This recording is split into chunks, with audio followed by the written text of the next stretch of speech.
तो दोस्तों, एक और नया दिन और मैं हाज़िर हूँ हमेशा की तरह एक नया किस्सा, एक कहानी लेके। आज उस शख्स का जिक्र करेंगे जिसके बारे में आप कई दिनों से बार बार अपनी रिक्वेस्ट भेज रहे थे कि हमें बताइए बाबा गैब्रियल का किस्सा। बाबा गैब्रियल जो सुभाष सिंह ठाकर के गैंग का एक अहम जो कॉग होता है, जिसको एक नट बोल्ट जो बोलते हैं, जिसके बिना पूरी मशीन नहीं चलती, वो इस किस्म का वाइटल कॉग जिसको बोलते हैं, एक ख़ास पुर्जा जिससे पूरी सुभाष सिंह ठाकर की मशीनरी चलती थी क्राइम की, उसमें एक अहम कड़ी थी बाबा गैब्रियल। और बाबा गैब्रियल का इतना बड़ा नाम अंडरवर्ल्ड में जो उसने बनाया, और आज उसकी वजह से उम्र कैद काट रहा है जेल में। उसकी जो शुरुआती ज़िंदगी की जो शुरू होती है जहाँ से ज़िंदगी, वो मुंबई के MIDC इलाके से शुरू होती है। उसके बचपन के दिनों में, उन दिनों में वो इलाका नया नया डेवलप होने लगा था। पहले उजाड़ किस्म की बस्ती थी। वहाँ पे महाराष्ट्र इंडस्ट्रियल डेवलपमेंट कॉरपोरेशन, उसका शॉर्ट फॉर्म बना देते हैं MIDC। तो MIDC एरिया में नई नई फैक्ट्रीज लगनी शुरू हुई। डायमंड्स का सबसे बड़ा बाज़ार वहाँ पे बॉर्स जिसको बोलते हैं, जैसे हमारी स्टॉक एक्सचेंज होता है शेयर मार्केट का, उसी तरह जो डायमंड्स का जो जहाँ से सबसे बड़ी खरीदो फरोख्त होती है, उसको बॉर्स कहते हैं, वो वहाँ पे बना। और उसके साथ का जब इंडस्ट्री आती है तो होटल बनने शुरू हुए, उसके साथ रेस्टोरेंट्स खुलने शुरू हो गए, और साथ में कहीं ना कहीं वर्कर्स लोगों का आना जाना, उस इलाके में छोटे मोटे जो घर थे वहाँ पे उस इंडस्ट्री में, फैक्ट्रीज में काम करने वाले वर्कर्स का रहना शुरू हुआ। तो एक तरीके से एक नए किस्म का एक शहर बन रहा था जिसमें बहुत सारे मौके लोगों को काम करने के मिलते थे। लेकिन बाबा गैब्रियल और उसका गैंग, इन्होंने काम करने की बजाय क्राइम का रास्ता अख्तियार कर लिया। और उसके उस एरिया के नज़दीक ही, ज़्यादा नज़दीक तो नहीं लेकिन काफ़ी जो पुराना इलाका था, उसमें सहार इंटरनेशनल एयरपोर्ट भी पड़ता था। उसके साथ भी काफ़ी सारा होटल्स और इंडस्ट्रियल एरिया। तो वो जो रोड थी, काफ़ी डेजर्टल रोड हुआ करती थी उस ज़माने में, जो एयरपोर्ट से शहर की तरफ आती थी।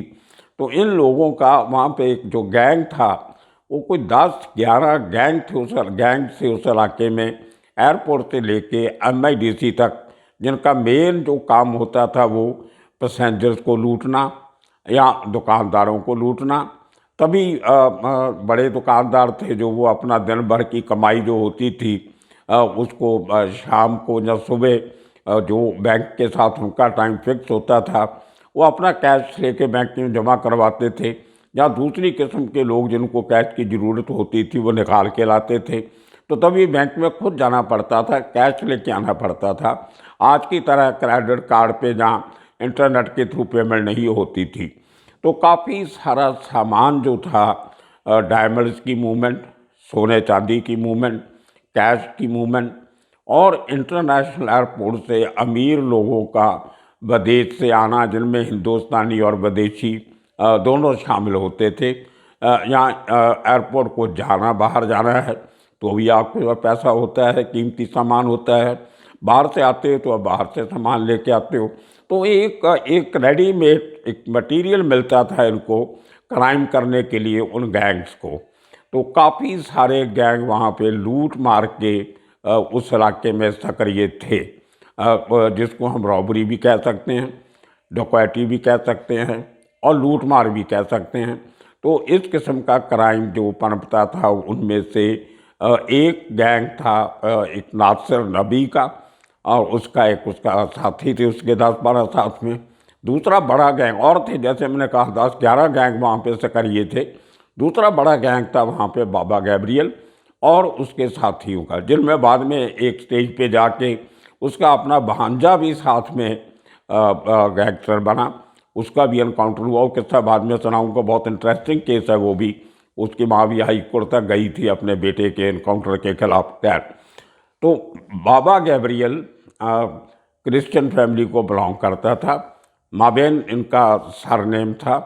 और ये अंधेरी ईस्ट में MIDC इलाके में रहता था, जहाँ दूसरे बहुत सारे गैंगस्टर जो बाद में आए, ये थोड़ा सीनियर था, जिनमें बच्ची पांडे, ग्रिका पट्टी, ये सब लोग भी उसी इलाके में रहते थे। तो बाद में इनकी दोस्ती भी हुई और एक ही गैंग में सब लोग शामिल हुए, पर अलग अलग गैंग में काम करते थे। तो आप देखिए कि छोटी सी उम्र में इस आदमी ने कितने क्राइम किए होंगे कि 1985-86 के टाइम पे इस शख्स को NSA के नीचे डिटेन किया गया, नेशनल सिक्योरिटी एक्ट।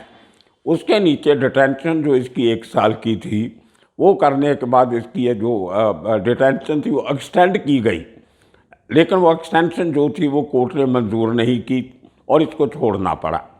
तो वापस आके बजाय इसके कि आदमी सुधरे या को और अच्छा काम करे, इस आदमी ने सबसे पहला काम ये किया कि मेरे जेल रहने के बाद जो मेरा काम धंधा मेरे इलाके पे उस नबी ने जो कंट्रोल कर लिया है, नासिर नबी ने, उसको किसी तरह वापस लिया जाए।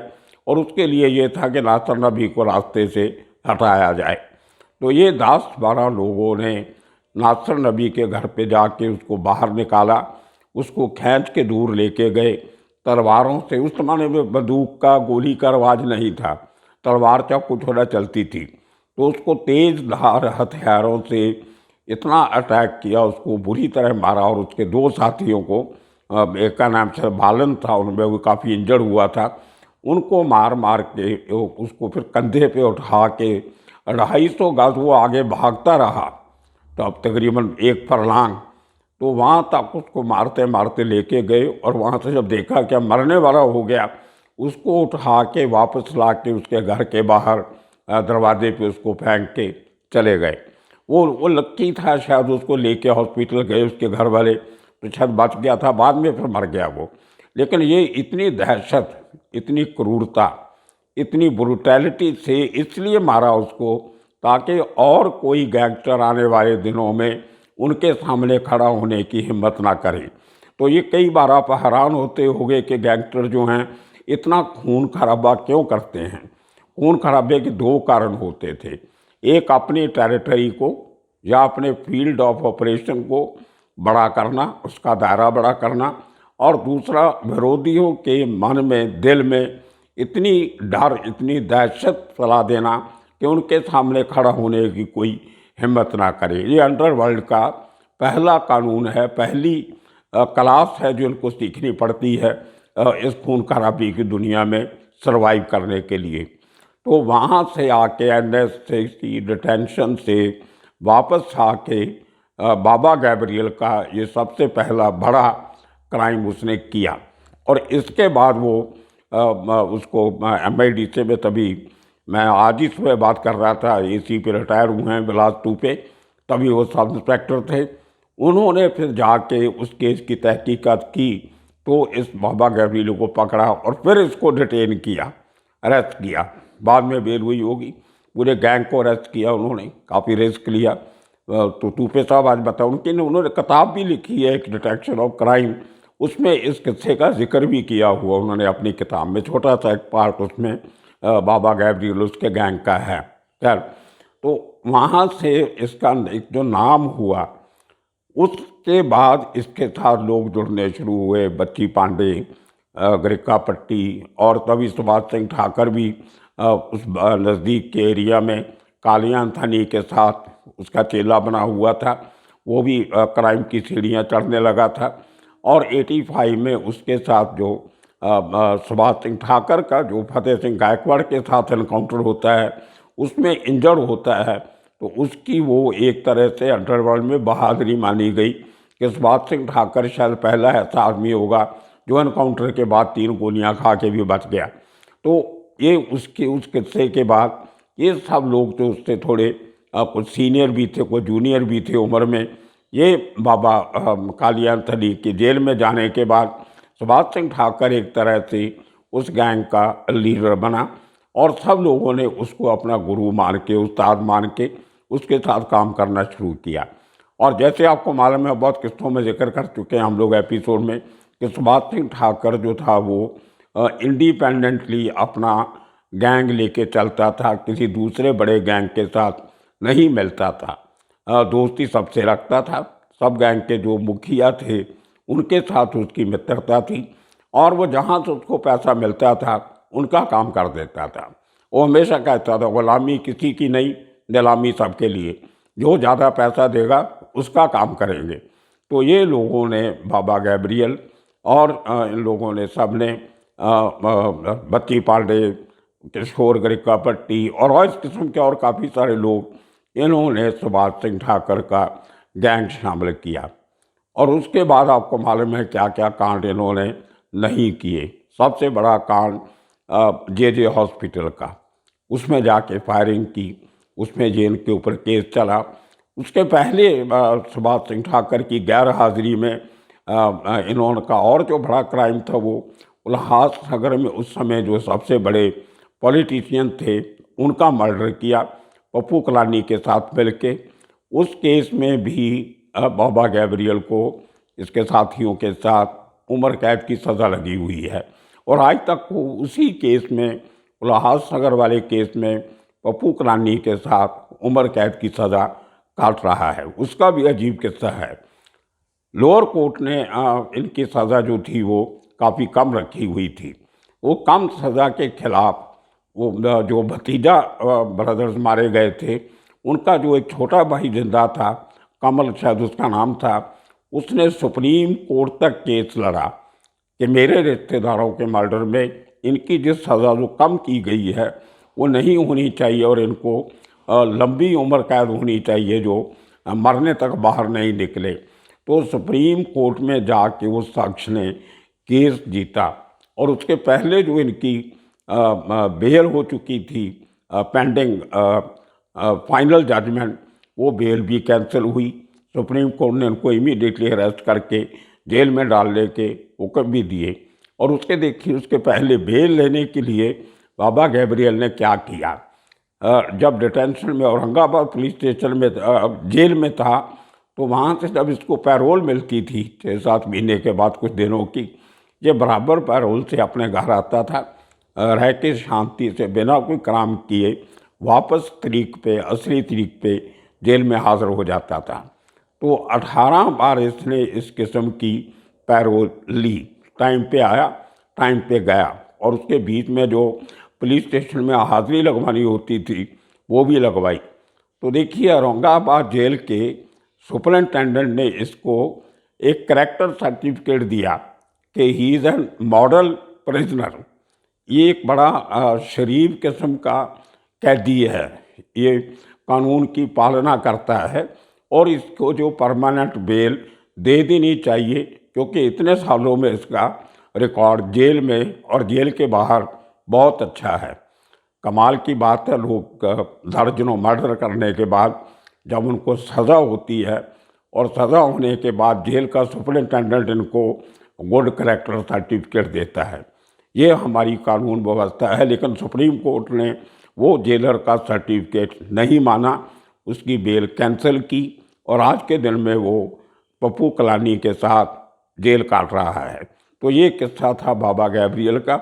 उसके भतीजे का किस्सा, भांजे का किस्सा आने वाले दिनों में सुनाएंगे, जो अपने इस बड़े को देख के क्राइम की दुनिया में आया, और उसका एनकाउंटर हुआ उसी इलाके में, अंधेरी ईस्ट में, इंस्पेक्टर साहिल ने किया।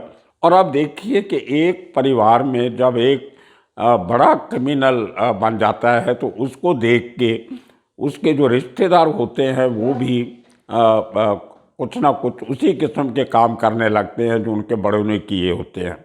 मैं ये रिकॉर्डिंग करते हुए मैं सोच रहा था कि उसके भांजे का किस्सा आपको फिर कभी सुनाऊंगा, लेकिन वो शायद कड़ी लड़ी टूट जाएगी। तो मैंने ये सोचा कि चलो आज ही आपको एक ही फैमिली के जो दो बड़े बदमाश हुए उन दोनों का किस्सा साथ में सुना दूँ। इसका एक बहन का लड़का था जो इसका, जिसका नाम भी गैब्रियल ही था, इसके घर का उसने नाम रखा हुआ था, तो माबेन उसका सरनेम था। उसको शॉर्ट नाम से लोग राजू मास्टर के नाम से जानते थे, और उसका काम भी वही था। जब मैंने उसका पुलिस का रिकॉर्ड पढ़ा, उसका गुनाहों की लिस्ट देखी, तो उसमें भी सबसे ज़्यादा केसेस रॉबरी और डकैती के थे, दुकानदारों को लूटना। उसी तरह जो उसका मामा काम किया करता था बाबा गैब्रियल, उसी किस्म के काम इस लड़के ने करने शुरू किए। दुकानदारों को लूटना, टैक्सी वालों को लूटना, पैसेंजर्स को लूटना, लोगों से हफ्ता इकट्ठा करना, वसूली करना। तो उसकी अपनी लेवल पे इतनी दहशत हो गई कि लोग डरते हुए उसकी डिमांड्स को मानने लगे।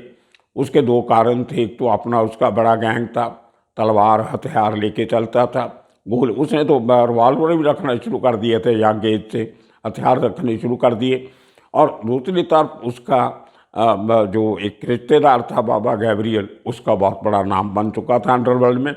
तो जब वो बाबा गैब्रियल जेल में था तो इस आदमी ने उसका नाम इस्तेमाल करके अपना गैंग बना के धंधे शुरू कर दिए। बाबा गैब्रियल तो तब तक कंट्रैक्ट किलिंग का काम करने लगा था, चोरी चकारी डकैती छोड़ दी थी। तो वो काम भांजे ने पकड़ लिया, जहाँ से मामा छोड़ के गया था वहाँ से भांजा आ गया। वो इसकी इतनी बड़ी दहशत, इतनी कंप्लेंट्स जाने लगी कि और छुपता बहुत तरीके से था। क्रिश्चियन था लेकिन राजू मास्टर बन के रहता था, लोगों को शक नहीं होता था कि ये बाबा गैब्रियल का रिश्तेदार है जो क्रिश्चियन कम्युनिटी से आया है। तो जो उसके गैंग के मेंबर ज़्यादा हिंदू कम्युनिटी के थे, तो उसका बहुत से लोगों को जो उसके फील्ड के बाहर के लोग थे, उनको मालूम ही नहीं पड़ता था कि ये आदमी की असली आइडेंटिटी क्या है। अब राजू मास्टर तो बड़ा अजीब सा नाम है, पारसी भी मास्टर होते हैं, हिंदू में भी नाम होता है। तो इस किस्म से उसने अपनी आइडेंटिटी थोड़ी सी कैमोफ्लॉज करके छुपा के अपना बिजनेस धंधा क्राइम का बहुत ज़ोरों से चालू रखा। तो एक बार किसी दुकानदार को, होटल वाले को धमकी दी। जेबी नगर एरिया है मुंबई में, अंधेरी ईस्ट में, जो इनका फील्ड ऑफ ऑपरेशन हुआ करता था। और ये वही एरिया है जहाँ मुंबई पुलिस के जो एनकाउंटर स्पेशलिस्ट है प्रदीप शर्मा, बहुत बड़ा नाम है उनका एनकाउंटर स्पेशलिस्ट के तौर पे, वो उसी इलाके में रहते हैं जेबी नगर में। वो पंजाबी लोगों का, सरदार जी लोगों का काफ़ी स्टॉक होल्ड है, बहुत बड़ा गुरुद्वारा भी है वहाँ पे, और उसके साथ साथ काफ़ी बहुत बड़े बिजनेस एरिया है चारों तरफ उसके। तो वहाँ पे इनका ये एरिया ऑफ ऑपरेशन था। तो वहाँ पे इन लोगों ने एक आदमी से फिरौती मांगने का उसको वक्त दिया कि हम इतने बजे आएंगे और हमें हमारा पैसा मिल जाना चाहिए।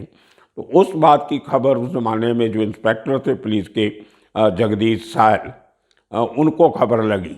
जगदीश सायल के काफ़ी खबरी उस इलाके में थे, क्योंकि जगदीश सायल जो थे वो गुरु नानक खालसा कॉलेज जो है मुंबई में, वहाँ के पढ़े हुआ थे। तो पंजाबी लोगों में काफ़ी उसका खालसा कॉलेज का स्टूडेंट होने की वजह से काफ़ी लिंक थे। तो उस एरिया में जो पंजाबी सिख कम्युनिटी थी उनमें उसका काफ़ी उसके जान पहचान के लोग थे। उसको वहीं से कहीं खबर मिली कि आज फलां दुकानदार को या होटल वाले को ये राजू मास्टर उर्फ गैब्रियल वो आने वाला है पैसा लेने के लिए। तो जैसे ही उसको वहाँ पे चैलेंज किया पहुँच के जगदीश सैल उसके साथियों ने, तो ये आदमी पहले तो भागा, भाग के एक पिलर के पीछे शेल्टर लेके गोली चलानी शुरू की, जो जगदीश सैल के हाथ में लगी।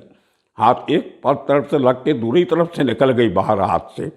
तो लेकिन वो बायां हाथ था, लेकिन उसने फायरिंग की, 3 गोलियां चलाई और राजू मास्टर और गैब्रियल बाबा गैब्रियल का भांजा, उसको उस एनकाउंटर में वहाँ पे ढेर किया। उसका बहुत चर्चा चला, उसको उठा के हॉस्पिटल लेके गए, और साथ में जो जगदीश सैल था वो भी हॉस्पिटल में एडमिट हुआ, उसके भी गोली लगी थी।